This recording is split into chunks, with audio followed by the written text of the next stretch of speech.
New York and on the new Hot 97 app. Ebro in the morning on Hot 97. Ebro in the morning. We have the beautiful Laura Styles. We have Rosenberg. And we have the legends in the building. My brother Shaggy and Sting. Thank you. I didn't know, was there ever like whose name goes first conversation before you guys? Sting and Shaggy, Shaggy, Sting. Not at all. I'm the oldest, so I go first. For the record, this is dead true. This morning I come in, it's a crazy week. I'm leaving for the Super Bowl later. I'm like, what's our schedule? We have a lot going on. My guy Shaggy's coming in, cool. I'm like, who's Sting? New reggae artist you messing with? I'm dead serious. They're like, no, it's Sting. And I went, I'm sorry? They're like, Sting and Shaggy are coming in. So that I was completely thrown off. Like, Shaggy, you're my guy. You're a legend, but you're my guy. I didn't know you were bringing an icon. And to be fair, Sting's looking like, why would it be anyone else? We're at Hot 97. I don't know if you know that. Having Sting at Hot 97 was not like something we ever anticipated when we began playing rap music. It hasn't gone unnoticed, believe me. So, Sting, now you're here at Hot 97. We appreciate you coming. And Shaggy, we appreciate you for creating this moment. For not only reggae music, the island of Jamaica, and just music in general. How did this happen? How did this begin? And well, we have a mutual friend in common, which is Martin Kiersonbaum, who was my A&R at Geffen. And mine. And his A&R also when we were both at Interscope. And Martin now manages him. And I had a record that a song. In Jamaica, what's a record, which is really one song, but a record is actually an album. An album, right? So him and I have been going through this, and he's like, "Shaggy, you said record. You mean the whole album?"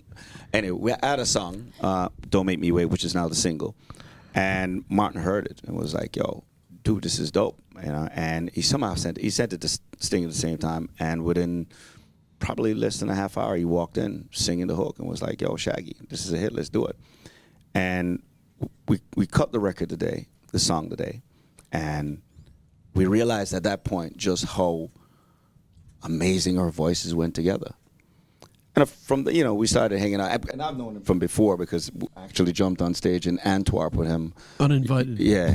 Really? Yeah, years ago, We've seen each other in passing and yell each other and all of that, but from that one conversation, which is the picture he showed me this morning from photograph from when we first did the record, and we did that record, and we just there was a rapport between him and I that just really connected. Our vocals were well, and the friendship just grew. So what is happening is really just out of a friendship. That's really just out of a friendship with him and I, that grew into what is now an album.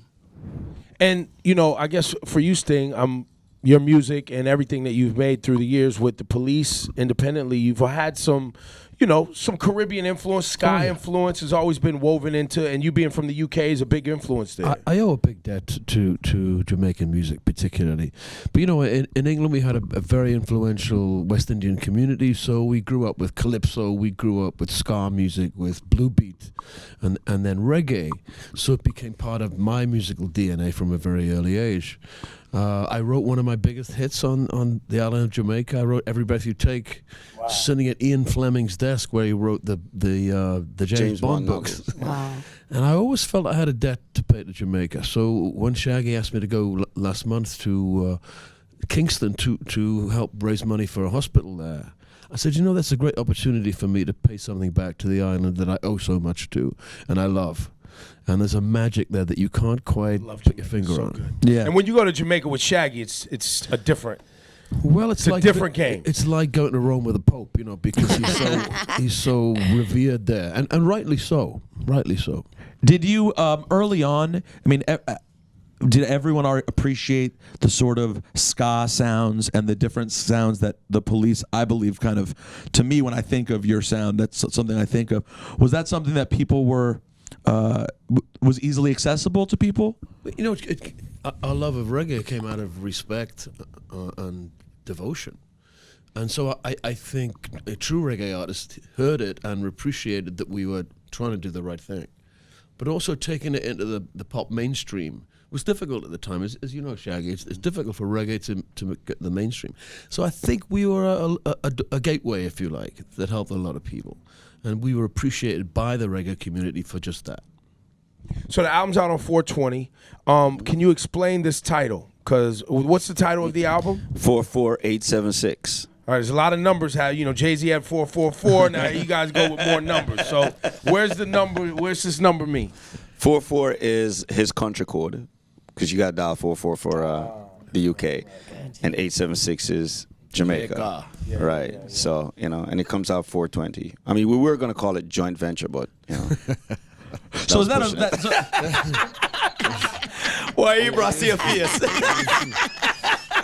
So 420 is not a coincidence. I'm guessing thematically No, there's a vibe. it's an easy date to remember. But everything's a coincidence. Everything has fallen into place with this project uncannily. So somebody's smiling on us. Yeah. Well, are you guys? I don't. I've smoked some ganja with Shaggy in Jamaica, and we're in Jamaica, so it's fine, right? And look, it's recreational in a lot of places. Sting, are you an advocate for marijuana in any way? Of or course I am. Yeah, I think the drug laws are ridiculous.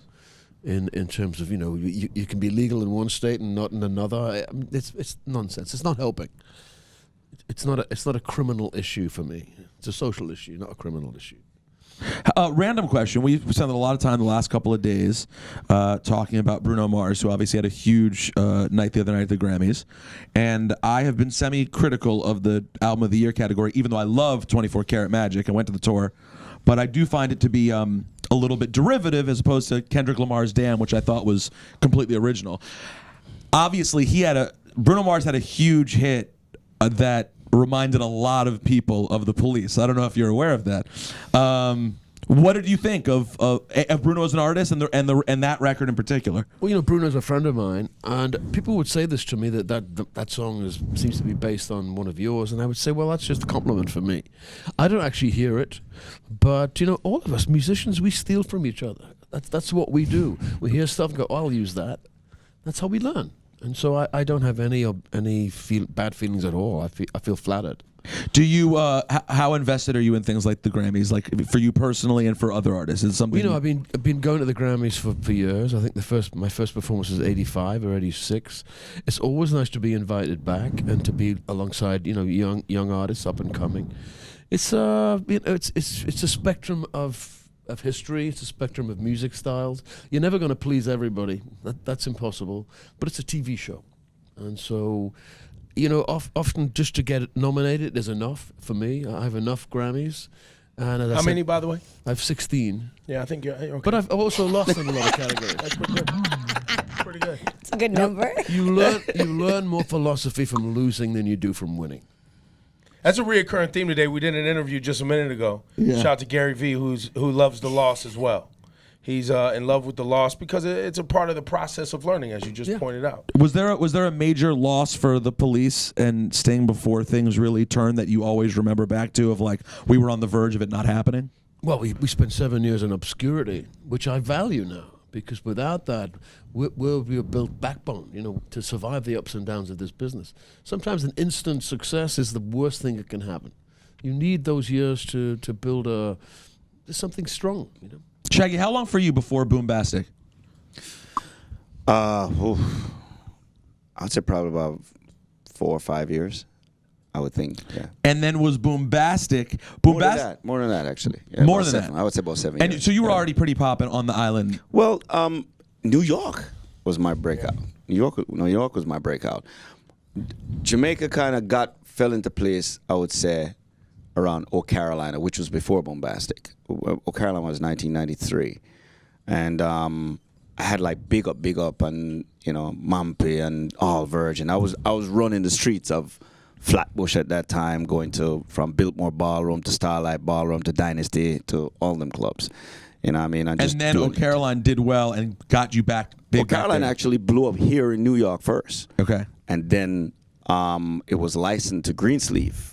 A record company, a small reggae record company, but a very important one that put popped out off a lot of right. the Well, big you're records. vinyl man, yeah. Yes. So and they had distribution through BMG, and so we had a shot, and we ended up being a huge #1 in the British chart, and then right after that, them just record company major star coming at me hard. When Boombastic became what it became, were you like, wow, I got a hit? it can't get bigger than this. I mean, Boombastic, everyone knows it. And then it wasn't me. It was like, you were like, oh, there's a whole other level you could go to. I've always been put in situations where I have to raise the bar.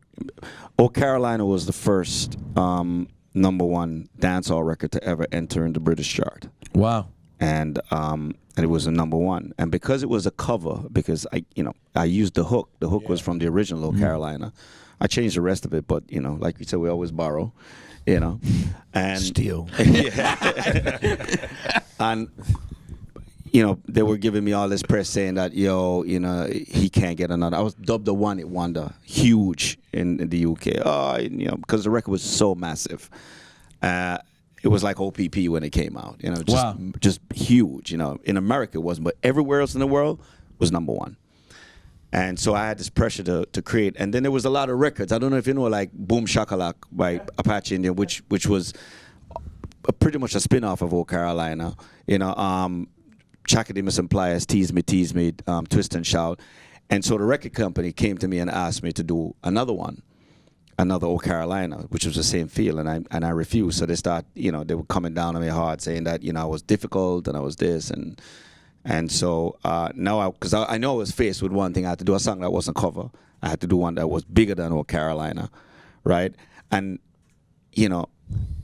we had to do a follow up because most reggae acts at that point never really had a follow up, and so I wrote Boombastic. How much of this project dropping on 420 is giving us some ska, some reggae? How much, what is sonically, what are we going to hear on this album? What are you guys putting together? There's a lot of reggae on it. A lot of reggae on it. A lot of sunshine on this record. There's a lot of hope, a lot of joy. And just the happiness of working together and being in the studio. It's really inspiring for me. Yeah. Is it mostly going to be just you two, or are we going to have like a little surprise here and there? Interesting question. Well, we have some guests. You keep it a super secret? We have some guests, there's hints of it if you follow me on or follow us on social media, but we have some guests. I guess my next question is, will there be a bunch of shows? Will there be a tour? Will there be, you guys performed in Jamaica, which clearly was planned. It was a big moment. It was what's your weekend generally called? It's Shaggy Fest? Shaggy and Friends. Shaggy and Friends. Right. It's in aid of the Bustamante Hospital for Children, the only children's hospital in the English-speaking Caribbean. And this year we were focused on basically expanding the ICU. We only have 5 beds in the ICU. And I would like to expand it to 10. So it's 5 beds for all of Jamaica and the English-speaking Caribbean. Wow. And each one of these beds, we might just say beds, you might think it's, each one of them is costing about $100,000 to all these machines that are around there.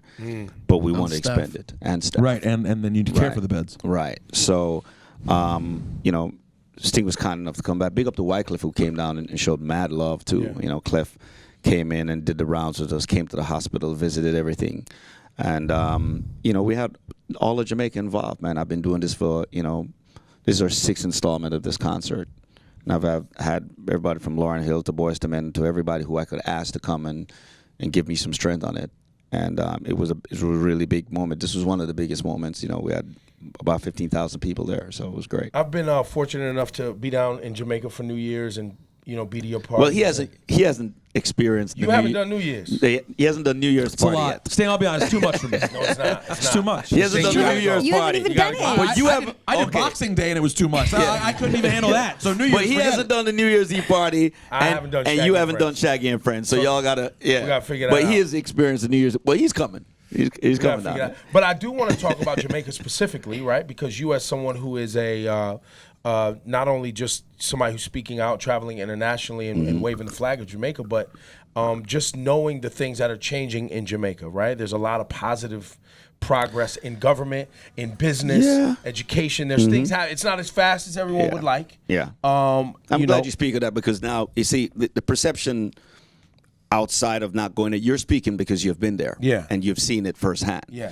Sometimes the perception of what's in the media make it seem like, progress isn't happening. Yeah, and it's just I mean, you have young people getting in government. You have young people wanting to change the way businesses are treating the community and things that are going back into the community, the way business is being done. I think that for a country like Jamaica, who is 50 years removed from colonialism and imperialism of the UK and trying to get their own kind of economic infrastructure stability. set up. I think it's great progress, especially when you look around the Caribbean at some of the other things that are happening. I mean, look at Puerto Rico; they're being left in shambles from the United States, and we're supposed to have their back. Yeah, that is true. So would they be better off being independent? Well, I'm sure they're thinking about that now, huh? I'm sure the thought it's a big conversation. I'm sure. I'm sure there's somebody's having that conversation at some point. I noticed a big difference in Jamaica. Not having been there in 20 years, I was there in a very difficult political time. Yeah. It's chalk and cheese now. It's completely different. Right. Very hopeful. Yeah, and there's great energy. So that's all. And you feel like that's going to continue for the island? Absolutely. Well, let me tell you what it is. You cannot get. You look at an island of about 3 million people, and the impact that it has had on the global, just on the world on a global scale culturally. And athletics, and within athletics, music, the arts, whatever it is, dance. You know what I'm saying? It's the spirit of the island that gets us by. You know what I mean? Like I said, we'll make plenty with little. You know what I mean? So we've always been resilient in that way, and just and we pull together when it's time to pull together.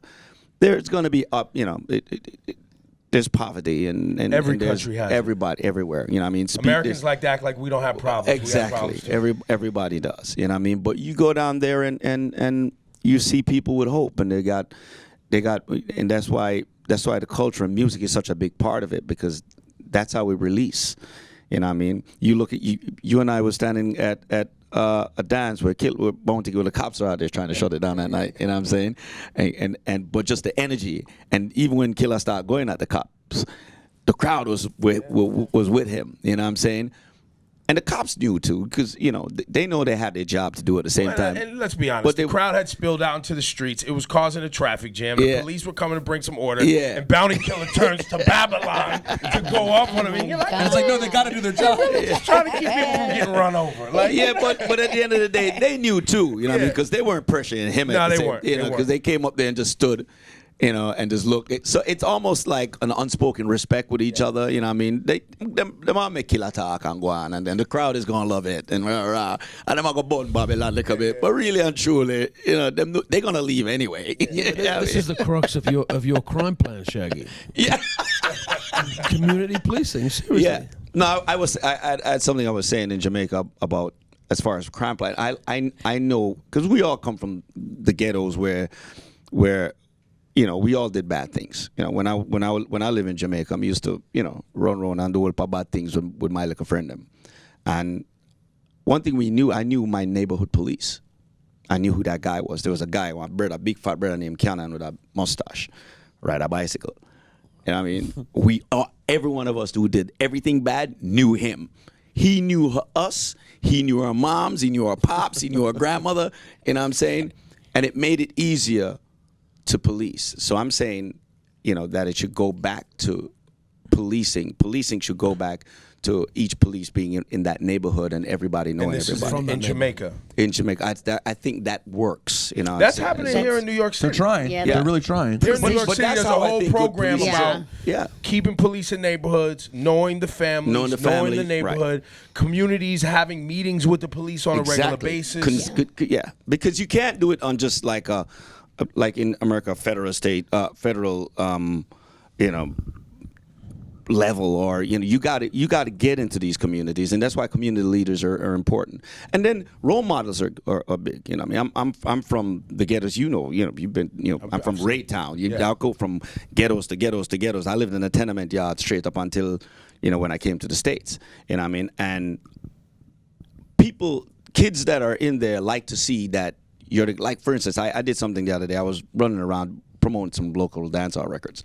So I'm just going to, we go from party to party to party, all at the club, and then somebody come to me and say, Shaggy, where you do it? I say, 3 nights, I see out, I say, it no look good. In his mind, the girl is saying to me, in her mind, she's has seen me as Shaggy on this level. The fact that she's seen me that often in the streets. And you're like, no, actually, it's the other way. Yeah, I want to be out here. But I'm saying I want it. But in her mind, because she aspires to be you, and she, you know what I mean? In her mind, she's saying she don't appreciate that as much as I'm thinking that she would. Her argument, you got to understand how people mentality is sometimes. They're looking at you at that level. They don't want to see you. Yeah, they're thinking, why would you want to be here when my aspiration is to get out of here? Get up there. You know what I'm saying? And so to me, as a role model, you got to look at that. You got to show people, still be humble, still be out there, and be open to give whatever information. There's a wealth of information that I have because I've gone through it that I want to have. And I like to sit down and counsel and tell people, you know, I don't have all the answers, but I've been through some things that you could probably hear and learn from.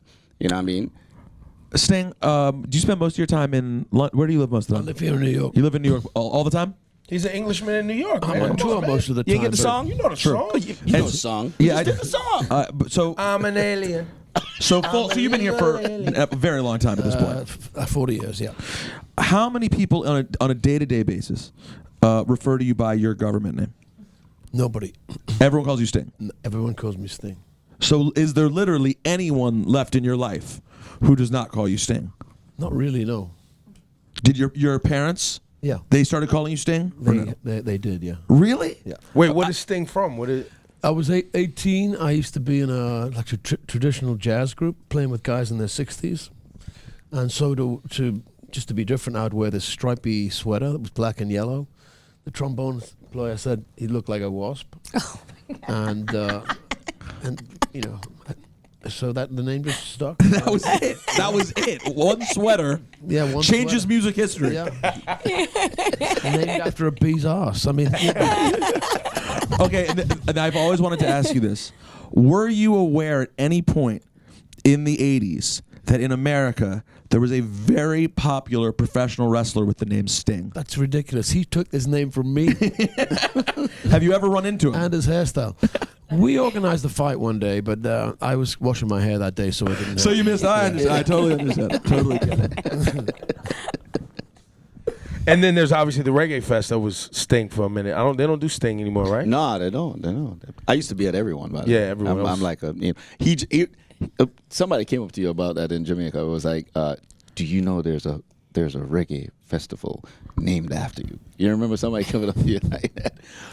Why not? Yeah, Why not? Yeah. When was this? Like in the 90s? Wrestler, Reggae Festival. Yeah. Why not? I'll take it. Yeah, but that was always an exciting show. You know what I mean? But, you know, I kind of miss it. I miss it. When was that? In the 90s? No, They went into the just 2000s. they just stopped it like about 2 or 3 years ago. So great. Listen, the project is out 420. The name again is 44876. 876. Yeah. They won't give you the rest of the numbers so that you can't call them. But they might be out on tour. They're not as nice as Logic. They won't give you a full phone number. Yeah, that's the intention. Touring. The intention is to tour, and you guys will be doing something at the Super Bowl, I read. Yes. Yeah. You're the kickoff. Sting, you It's clearly the don't know your pre-show. schedule. We're doing Yeah, we're doing the pre-show. Sting's played a lot of these things before. I just do what Shaggy tells me. So, we're doing the tailgate performance. Yeah. The tailgate performance for. When are you guys? I'm heading out to Minneapolis tonight. The temperature is 1 degree right now. I don't know if you've looked, I but- heard. I'm going to Jamaica tonight. You're going to Jamaica first. Yes, I'm going to Jamaica first. I'm going to work on his tan first before he goes to Minneapolis. And then to Minneapolis. And then Minneapolis. Well, Sting, it was a pleasure meeting you, sir. Thanks for being so Thank candid. you. And, just thanks for all the great music. And Shaggy, I'm sure I'll be seeing you again soon. Very soon. By the way, And thank you for all the great music I'm keeping as well. a big birthday bash down in Jamaica. When's your birthday? Just 22nd of October. October. Wow. All right. Yeah. Yo, the parties are serious. He Party- knows. By the way, these guys are like legit best friends. You saw Sting jump in when I asked for his birthday. Sting jumped in first on October 22nd. Yo, Yeah, they're I don't even know your late birthday. life BFFs. This doesn't happen all the time. This My is birthday's a few days before. Okay, got it. I'm sorry. I love this whole thing. I'm very pleased. I love I'm it. into it. I'm into it. Let's give it up, Shaggy. Yeah, but funny you said when you said it that it's not unlike this is reggae. Right. This happens in reggae. Truth. You know what I'm saying? Reggae is People the only connecting. Yeah, well, it's the only genre that basically crosses every genre, if you think about it. Yeah. You know what I'm saying? So true. Because, the white guys were doing reggae. A lot of people don't know that Bob Marley's music was played by a lot of rock stations back in the year. That's they right. They weren't played by urban stations. It's late after his death then they became. Lee Scratch Perry told me Yeah.